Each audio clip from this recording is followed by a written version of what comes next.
Fils du grand roi David, héritier d'un empire et d'un destin tracé par Dieu lui-même, Salomon n'était pas un roi comme les autres. À un temps où les rois régnaient par la force, où les empires se dessinaient à la pointe de l'épée et où la gloire s'arrachait dans le fracas des batailles, son règne fut marqué par l'intelligence, par la prospérité et par la splendeur. On dit de lui qu'il rendait justice avec une sagesse inégalée, qu'il éblouissait les souverains étrangers par sa richesse et qu'il fit bâtir des édifices qui défiaient le temps. On l'appelait Salomon, Shelomo en hébreu et Suleiman en arabe. Mais qui était-il vraiment? Dans la Bible, il est le monarque le plus puissant d'Israël, un homme comblé par Dieu mais dont le cœur vacilla à la fin de sa vie. Dans le Coran, il est un prophète élu par Dieu, béni par des dons extraordinaires, capable de comprendre le langage des oiseaux et de commander aux djinns et au vent. Voici l'histoire de Salomon, l'homme qui régna sur les hommes et peut-être sur bien plus encore. Salomon est né dans la grande cité de Jérusalem, au cœur du royaume de son père, le grand roi David. Mais son histoire commence dans les ombres du palais, marquée par un drame que seule la Bible raconte. Sa mère, Bath-Sheba, n'était pas une épouse comme les autres. Elle avait d'abord été l'épouse d'Uri, un valeureux guerrier hittite que David avait fait assassiner pour pouvoir l'épouser.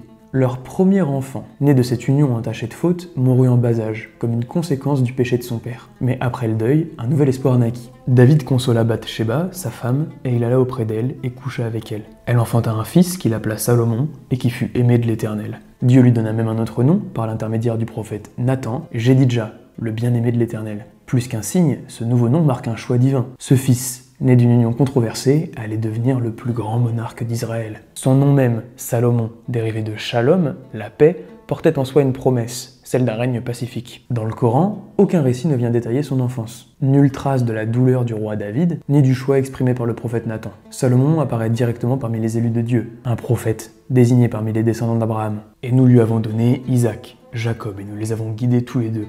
Et Noé, nous l'avons guidé auparavant. Et parmi la descendance d'Abraham, David, Salomon, Job, Joseph, Moïse et Aaron.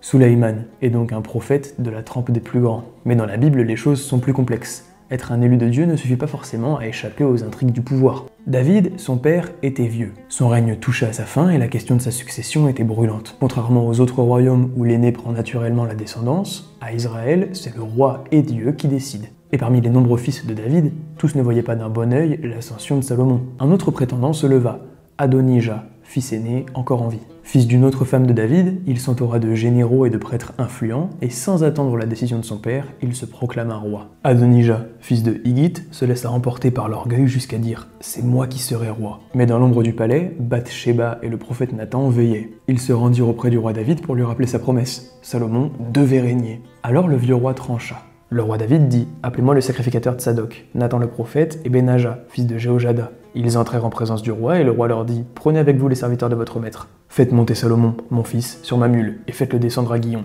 Là, le sacrificateur Tsadok et Nathan le prophète l'oindront pour roi sur Israël. Vous sonnerez de la trompette et vous direz « Vive le roi Salomon ».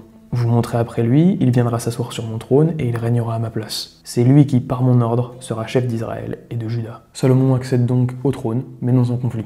Le Coran, lui, ne parle ni de lutte pour la succession, ni de rivalité. Pour le texte coranique, Salomon hérite du trône comme une évidence, sans contestation.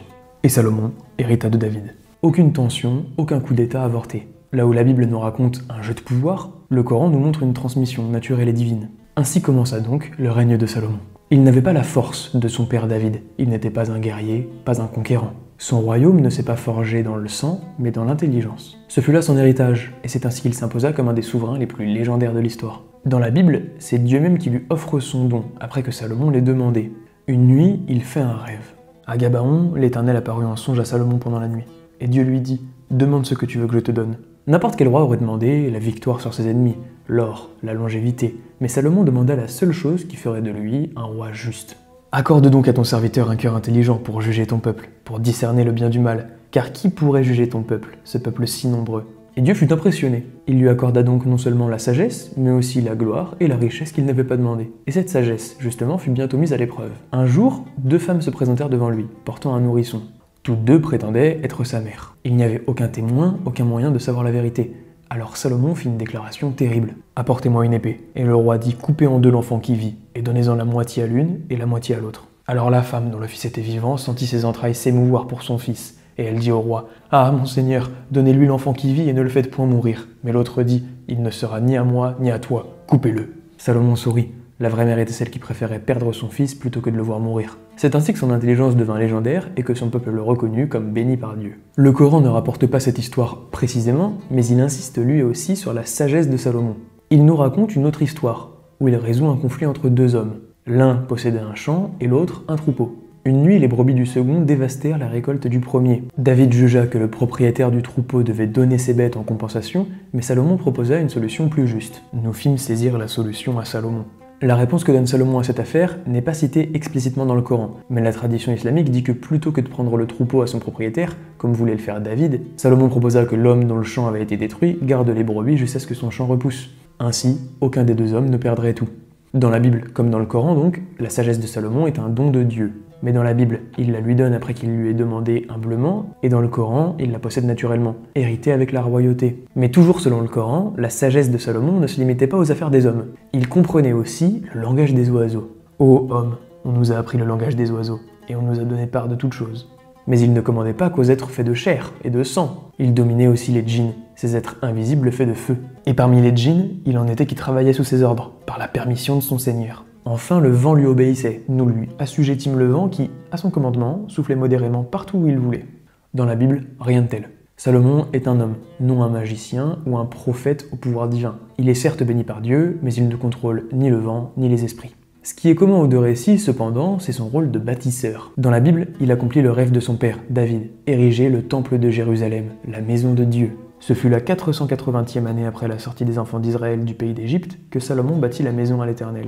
Un édifice majestueux, rempli de pierres taillées, couvert d'or, rempli de statues de chérubins et de bois de cèdre. On lit dans la Bible énormément de descriptions ultra détaillées sur l'architecture du temple. 7 ans furent nécessaires à son accomplissement. Et lorsqu'il fut terminé, une nuée descendit du ciel, signe que Dieu l'acceptait comme demeure. Après avoir achevé de bâtir la maison, Salomon la couvrit de planches et de poutres de cèdre. Il couvrit d'or pur l'intérieur de la maison, et il fit passer le voile dans les chaînettes d'or devant le sanctuaire, qu'il couvrit d'or. Il couvrit d'or toute la maison tout entière, et il couvrit d'or tout l'autel qui était devant le sanctuaire. À la Rick Ross. Dans le Coran, il n'est jamais fait mention du temple de Jérusalem. À la place, on nous parle de constructions extraordinaires, des palais immenses érigés non pas par des hommes, mais par des djinns au service de Salomon. Ils exécutaient pour lui ce qu'il voulait, sanctuaires, statues, plateaux comme des bassins et marmites bien ancrées. Ici, le contraste est frappant.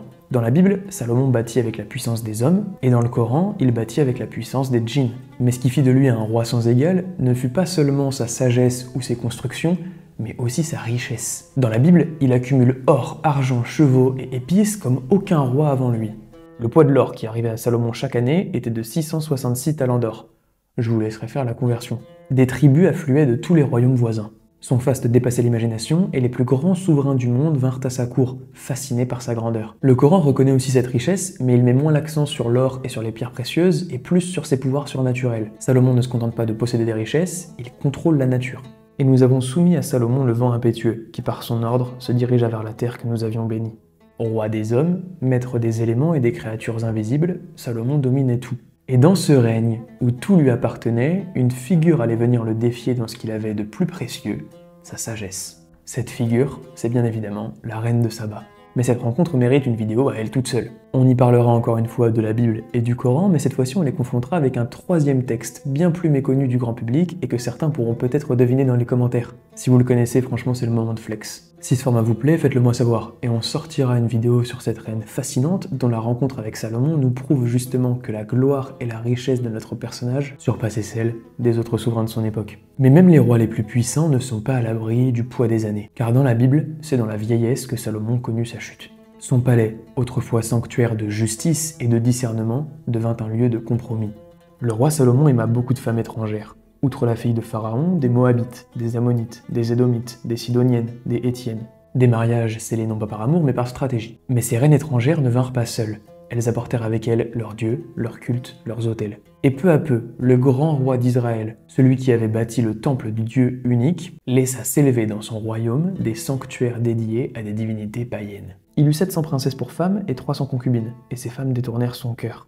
À l'époque de la vieillesse de Salomon, ces femmes inclinèrent son cœur vers d'autres dieux, et son cœur ne fut point tout entier à l'Éternel, son Dieu, comme l'avait été le cœur de David, son père. L'homme que l'on appelait Jédidja, le bien-aimé de l'Éternel, se détourna de celui qui lui avait pourtant donné la sagesse, et Dieu fut en colère. L'Éternel dit à Salomon : « Puisque tu as agi de la sorte, et que tu n'as point observé mon alliance et mes lois que je t'avais prescrites, je déchirerai le royaume de dessus toi, et je le donnerai à ton serviteur. Seulement, je ne le ferai point pendant ta vie, à cause de David, ton père. C'est de la main de ton fils que je l'arracherai. Salomon ne vit donc pas la ruine de son royaume de son vivant. Mais à sa mort, le trône qu'il avait construit dans l'or et dans la gloire se fractura. Son fils, Roboam, hérita d'Israël, mais le peuple se rebella et le royaume se scinda en deux. La fin du règne de Salomon ne fut donc pas marquée par la grandeur, mais par l'annonce d'un éclatement futur. Dans le Coran, rien de tel. Pas de vieillesse marquée par l'idolâtrie, pas de trahison spirituelle. Salomon demeure un fidèle serviteur jusqu'au bout. Il connaît tout de même une épreuve. Nous avons certes éprouvé Salomon en plaçant sur son siège un corps, puis il se repentit. L'épreuve n'est pas précisée et les interprétations varient. Mais contrairement au récit biblique, il ne se détourne jamais de Dieu, ne tombe jamais dans l'idolâtrie. Il demande pardon et son royaume reste intact. Et puis vint le jour où le roi dut s'incliner face à un pouvoir plus grand que le sien. Dans la Bible, la mort de Salomon est sobrement mentionnée. Après 40 ans de règne, il s'éteint et il est enterré dans la cité de David. Son fils, Roboam, lui succède. Dans le Coran, en revanche, sa mort est entourée de mystères et d'un ultime signe divin. Salomon, le maître des djinns, celui que des créatures invisibles servaient avec crainte, mourut sans que personne s'en aperçoive. Puis quand nous décidâmes sa mort, il n'eut pour les avertir de sa mort que la bête de terre qui rongea sa canne. Puis lorsqu'il s'écroula, il apparut de toute évidence aux djinns que s'il savait vraiment l'inconnu, il ne serait pas resté dans le supplice humiliant de la servitude. Il était donc debout, appuyé sur son bâton et resta ainsi longtemps. Les djinns continuaient de bâtir pour lui, pensant qu'il veillait encore. Ce n'est que lorsque les vers ou un reptile rongèrent son bâton que Salomon s'effondra, révélant au monde qu'il était déjà parti depuis bien longtemps. Une fin symbolique. Même les êtres surnaturels ne peuvent voir l'invisible, même les serviteurs des rois ne peuvent deviner la volonté de Dieu. Deux morts donc, deux visions. Dans la Bible, Salomon meurt comme un roi qui a failli. Il s'endort en laissant derrière lui un royaume sur le point d'éclater. Son héritage est entaché par ses erreurs. Dans le Coran, il quitte ce monde dans la solitude et dans le mystère, mais en restant fidèle à Dieu jusqu'à son dernier souffle. Dans la Bible, il est incontestablement un roi, choisi et béni par Dieu, mais pas un prophète. C'est un homme inspiré, mais c'est un homme.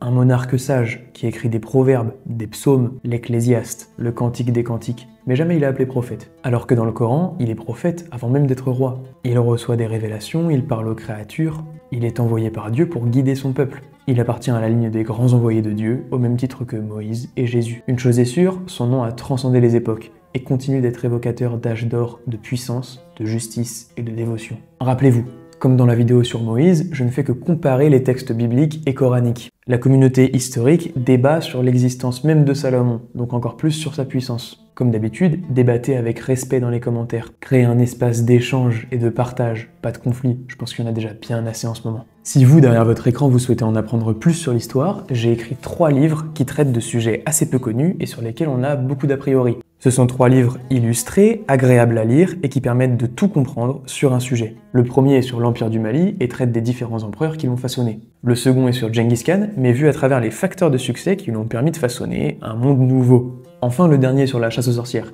une des périodes les plus sombres de l'histoire européenne. C'est aussi un bon moyen de soutenir la chaîne pour qu'on évolue et qu'on augmente le niveau sans que j'ai à faire d'appel aux dons. Mon but sera toujours de vous transmettre un max de valeur. Si cet épisode vous a plu, manquez surtout pas celui sur la reine de Saba qui vient compléter l'histoire de Salomon. Encore une fois, on parlera de la Bible, du Coran, mais d'un 3e livre qui vient rajouter des facteurs de compréhension hyper intéressants. Donc si elle n'est pas encore sortie, abonnez-vous pour pas la rater quand elle sortira, et si elle est déjà sortie, je vais la mettre quelque part par là pour que vous puissiez enchaîner dans la continuité. C'était Simon et c'était un plaisir, à bientôt.